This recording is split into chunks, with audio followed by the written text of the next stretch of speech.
Les inondations meurtrières en Espagne, au moins 95 morts dans le sud-est du pays. Les images sont terribles, des torrents de boue qui ont tout ravagé sur leur passage. La tragédie, titre le quotidien Aujourd'hui en France, des images de fin du monde, une année de pluie est tombée en seulement 8 heures. Des voitures les unes sur les autres, vous voyez ces images depuis 24 heures, des conducteurs piégés dans leurs véhicules, des ponts arrachés. Nous avons un lien très fort évidemment avec l'Espagne et nous sommes avec Charles L'Huillier, correspondant européen sur place en Espagne, dans la commune de Paiporta, je ne sais pas si je le dis bien, en périphérie de Valence, ville qui concerne à elle seule la moitié des morts. Bonjour Charles. Bonjour Pascal, bonjour à tous. Dans quel état est la ville ce matin ?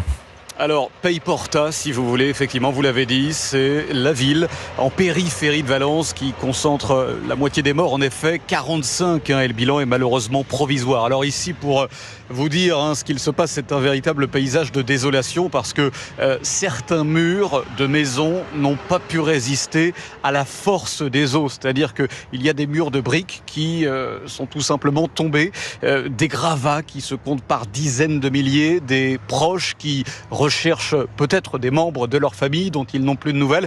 Et puis ce qui est très frappant ici en Espagne depuis 2 jours, c'est qu'à la télévision et surtout sur les réseaux sociaux, il y a de nombreux appels à témoins, des parents, des enfants qui lancent justement des appels pour qu'on retrouve leurs parents. Voilà un petit peu la situation ici. Alors 3 jours de deuil national, on l'a dit et répété toute la matinée dans les journaux d'Europe 1, et puis une presse qui est en deuil aussi. El País, le premier quotidien ici, le quotidien le plus lu du pays, ce matin évoque un bilan malheureusement encore provisoire. Et c'est vrai que l'ampleur du phénomène est telle ici qu'il est impossible de chiffrer de manière précise le nombre de disparus. La presse d'ailleurs rappelle que le bilan donné ce matin dans les journaux sera malheureusement rapidement daté et obsolète. C'est ça que je retiens dans ce que vous venez de dire, c'est qu'il y a des disparus, mais vous êtes incapable à 11h17 de chiffrer ce nombre de disparus. En tout cas, il n'y a pas de chiffres qui circulent. Non. Et c'est vrai que la Guardia Civile est là pour coordonner les opérations de secours. La Guardia Civile, en fait, c'est l'équivalent de la gendarmerie ici.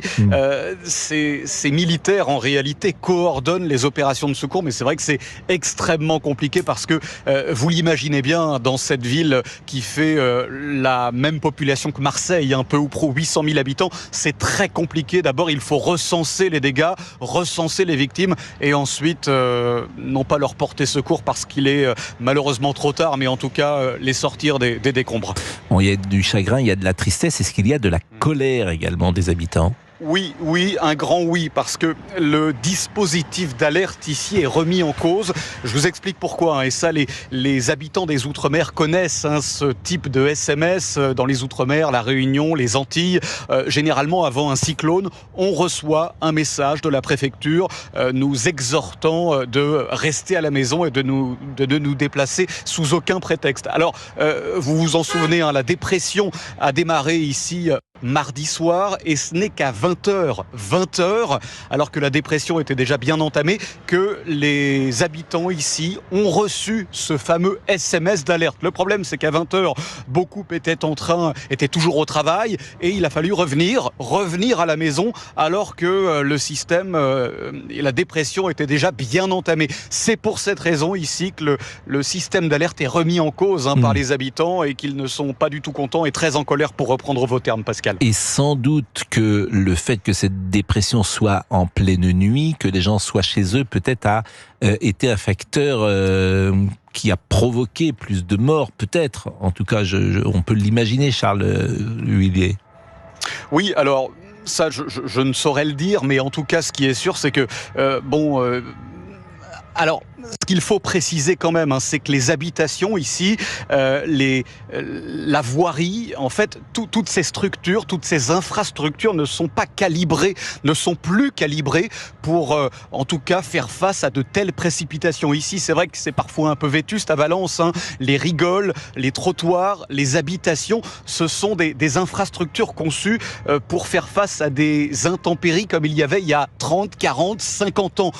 Vous n'êtes pas sans savoir que ce qui nous tombe sur la tête aujourd'hui en Espagne, c'est plus du tout pareil. Et les intempéries celle qui est survenue donc il y a quelques jours, cette semaine, et celles qui vont survenir dans les mois, les années qui viennent ici, évidemment, elles seront d'une toute autre ampleur que ce qu'on a connu il y a 30, 40, 50 ans. Et c'est pour cette raison qu'ici, malheureusement, les infrastructures ne sont plus adaptées et sont obsolètes par rapport au changement climatique. Alors, c'est intéressant ce que vous dites, mais le 13 et 15 octobre 1957, oui, il y a eu des inondations à Valence, quasiment donc à la même période, et il y avait eu 81 morts. Et c'est important, évidemment, de le rappeler également. Alors, j'ai vu la présence du roi, et là aussi, ça doit toucher beaucoup les Espagnols, parce que c'est le roi qui est en première ligne, alors que le monde politique espagnol se déchire. Il y a une crise démocratique très forte en Espagne, et ce qui se passe à Valence est le reflet de cette crise démocratique, parce qu'on voit des partis expliquer que les uns et les autres sont responsables de ce qui s'est passé, ou en tout cas de l'absence de sécurité en amont. Oui, exactement. Chacun se refile la patate chaude, si vous me passez l'expression. Et c'est vrai que c'est symptomatique de cette crise politique en Espagne. Alors, le roi a été bien obligé de prendre la parole, d'adresser ses sincères condoléances aux habitants qui ont perdu leurs proches. Mais c'est vrai que ici, le roi a pris la parole. Et c'est vrai que du côté des politiques, là pour le coup, c'est une gigantesque cacophonie. Eh ben merci beaucoup Charles L'Huillier, envoyé spécial d'Europe 1 à Valence, et j'imagine que vous travaillez dans des conditions difficiles, Charles. Je ne sais pas si vous avez pu trouver... Pour parler de cuisine interne, en effet, puisque vous me lancez là-dessus, c'est très compliqué ici de réaliser des reportages parce que évidemment il y a plein de routes barrées, et c'est cette raison qu'on ne peut plus circuler, ou alors très difficilement, pour aller à Paiporta, qui se trouve en temps normal à 15 minutes de Valence. J'ai mis 2 heures ce matin, et alors il y a aussi plein d'événements sportifs qui seront reportés. On ne sait même pas, parce que ça tombe très mal. Le FC Valence accueille, ou est censé accueillir après-demain samedi, le Real Madrid au stade Mestalla, que vous connaissez sans doute, Pascal. Bien sûr. Et ça tombe très mal parce qu'on ne sait pas du tout si ce match aura lieu. Mais il y a 3 jours de deuil national, donc j'imagine que je ne vois pas un match de football être en place dans une dans une période de deuil. Mais on va regarder si la Ligue espagnole a d'ores et déjà annulé toute la journée, au-delà même du match à Valence. C'est fort possible, c'est fort possible. Donc j'imagine effectivement que 3 jours de deuil national, par exemple en France, je n'ai pas souvenir de 3 jours de deuil national décrété par, en l'occurrence, ce serait le chef de l'État qui a seul la possibilité de décréter ce type de décision. Je vous remercie grandement. Merci Pascal. Charles L'Huillier, je le rappelle, qui d'habitude est à Montpellier et qui est allé à Valence, en Espagne, pour couvrir ces événements dramatiques. Il est 11h23, on va être avec Carmina. Bonjour Carmina. Bonjour. Et vous habitez où, Carmina ? J'habite le centre-ville de Valence, et qui n'a pas été touché par les intempéries ni les inondations causées justement par le débordement de ce ravin de Chiva. Et donc, moi, comme je vous dis, je n'ai pas été touchée, ni moi ni ma famille. Par contre, mes parents habitent un petit village à 5 kilomètres de Valence. Et ils ont eu juste le temps de rentrer chez eux quelques minutes avant que la force de l'eau les emporte. Mais ils ont vu des scènes, ils ont assisté à des scènes très très dures. Des voitures avec des personnes à l'intérieur, emportées par les torrents, debout, tout à fait incontrôlables, et sans pouvoir les aider. Donc ils sont sous le choc en ce moment. Ils n'ont pas de courant électrique, ils n'ont pas d'eau, ni de gaz. Mais ils sont sains et saufs, et c'est l'essentiel quand même si je comprends que c'est difficile. Mais je crois que votre meilleur ami a tout perdu ? Oui, lui, il a tout perdu, parce que sa maison est au rez-de-chaussée. Lui et sa famille, ils ont tout perdu. Ils sont vraiment très très frappée. C'est-à-dire que la maison est détruite ou la maison est... Il y a de la boue partout. Et donc, ils ont monté au premier étage où ils ont les chambres, mais tout le rez-de-chaussée, toute la salle, la cuisine, tout est perdu, c'est plein de boue, tous les meubles, ils ont tout perdu. La voiture, bien sûr, aussi. Les voitures sont appilées les unes sur les autres. Des montagnes de voitures avec de la paille, de la boue.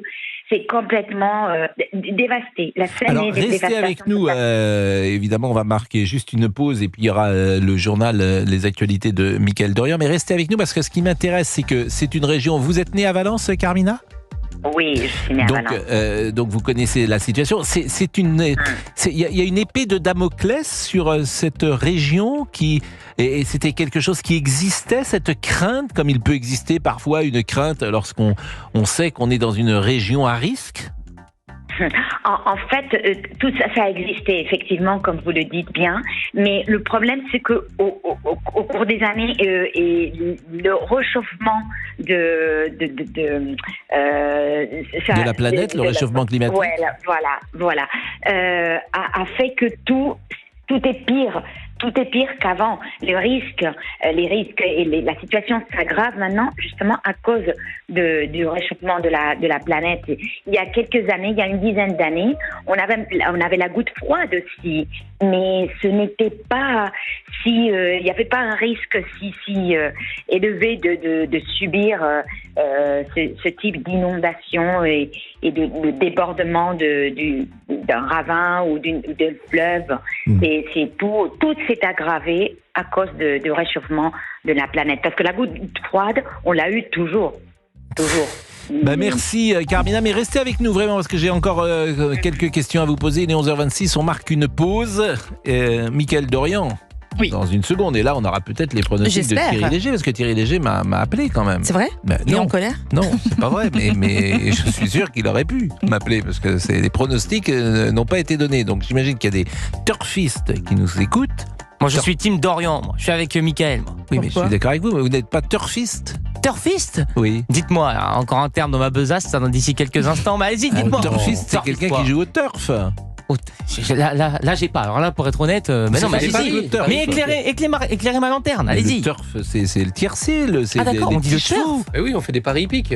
Mais pourquoi le turf ? Je comprends pas. Vous connaissez pas ce mot ? Mais c'est le terme anglais, je comprends pas le. Oui. Écoutez, je ne sais pas. Mais vous savez pas non plus. Voilà, vous lancez dans un truc, vous savez pas non plus. Je pensais que vous aviez progressé au contact d'Olivier de Lagarde. Je vois que vous avez régressé. Non. Je suis quand même très. Vous m'avez emmené si bas qu'on peut plus remonter. Vous ne connaissiez pas. Il n'y a pas de course de chevaux en Savoie. Mais non, monsieur. Il y a des courses de traîneau, peut-être. Non, il y a des fêtes de la vache, mais il n'y a pas de. Il y a des fêtes de la vache. Bah oui, c'est vrai. Intéressant.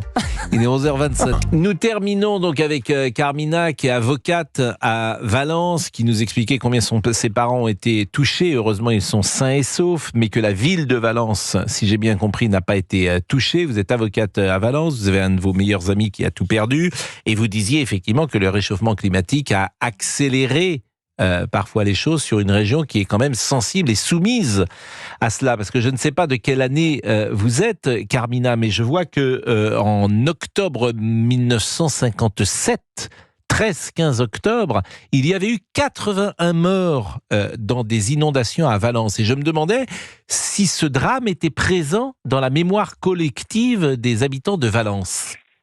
Tout à fait. Effectivement, moi je ne l'ai pas vécu, je suis née en 72, donc je n'ai pas vécu, mais mes parents et mes grands-parents m'ont raconté la catastrophe de 1957. Et justement, après cette catastrophe, ils ont fait le détournement du fleuve, et donc ils ne passent plus par la ville de Valence. Mais comme je vous disais, à mon avis, c'est le changement climatique qui fait que ces violentes intempéries sont de plus en plus fréquentes, mais aussi et de plus en plus violentes, fréquentes et violentes. Donc, c'est une atmosphère plus chaude, donc ça retient plus de vapeur d'eau et entraîne donc des averses plus fortes. C'est ce que disent les scientifiques. Moi, je pense aussi que cette aggravation à une cause vient de changement climatique. Merci Carmina et bon courage à vous, parce que j'imagine que bien sûr toutes les activités sont en repli du côté de Valence. 3 jours de deuil national ont été décrétés par le roi, qui est très présent d'ailleurs